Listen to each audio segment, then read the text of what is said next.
sujet. Alain Leboeuf. Oui, merci Monsieur le Président. Je vous propose 3 questions. La première à Madame Arditi. Vous avez parlé d'objectifs intermédiaires qui étaient pour vous insuffisants. Vous nous avez proposé une méthode pour atteindre d'ici 2030 ces premiers objectifs. Une stratégie, vous avez parlé d'une stratégie bas carbone et vous nous proposez d'affiner les mesures avec la notion de gaz à effet de serre consommation. On a compris, on a suivi. Par contre, vous parlez aussi du plan de démantèlement des 58 réacteurs. Au bout de 30 ans, il serait bien que ces plans de démantèlement soient proposés. Alors, moi, première question, c'est quelle compatibilité vous imaginez entre ces différents objectifs, c'est-à-dire des objectifs de réduire la production d'électricité par rapport au gaz à effet de serre et en même temps diminuer donc ou supprimer très progressivement et très rapidement, d'après vous, nos centrales nucléaires. La deuxième question s'adresse à Monsieur Jelczynska, pardon. Juste, vous avez parlé de rénovation du bâti. Vous nous avez proposé un certain nombre d'amendements. On les regardera bien évidemment. Mais à aucun moment, je n'ai entendu parler de remarques sur la qualité des matériaux, en particulier.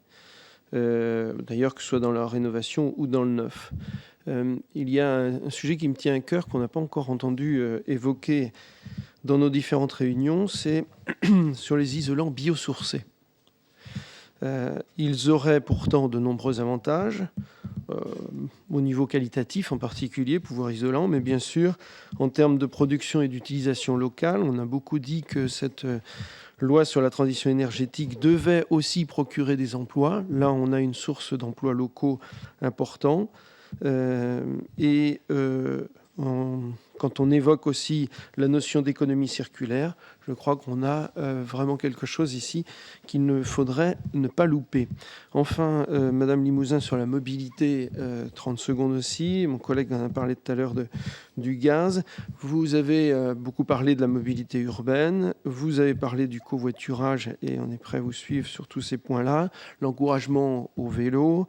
J'arrive d'un département où nous avons la plus grande longueur de pistes cyclables. Donc, nous encourageons sans cesse effectivement le vélo. Donc, je partage là aussi.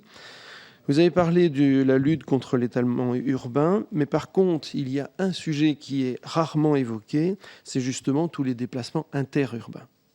Et donc, la même chose, sur le transport collectif interurbain, nous le voyons, on continuera à avoir des bus, j'allais dire interurbains, qui pour l'instant sont exclusivement au diesel, et ça pose quand même de réels problèmes, en particulier par rapport au gaz d'échappement. Et donc, sur ce plan-là, n'y a-t-il pas aussi à amender notre texte pour que l'on puisse encourager la transformation des bus interurbains pour utiliser en particulier des énergies renouvelables telles que le biométhane? Merci.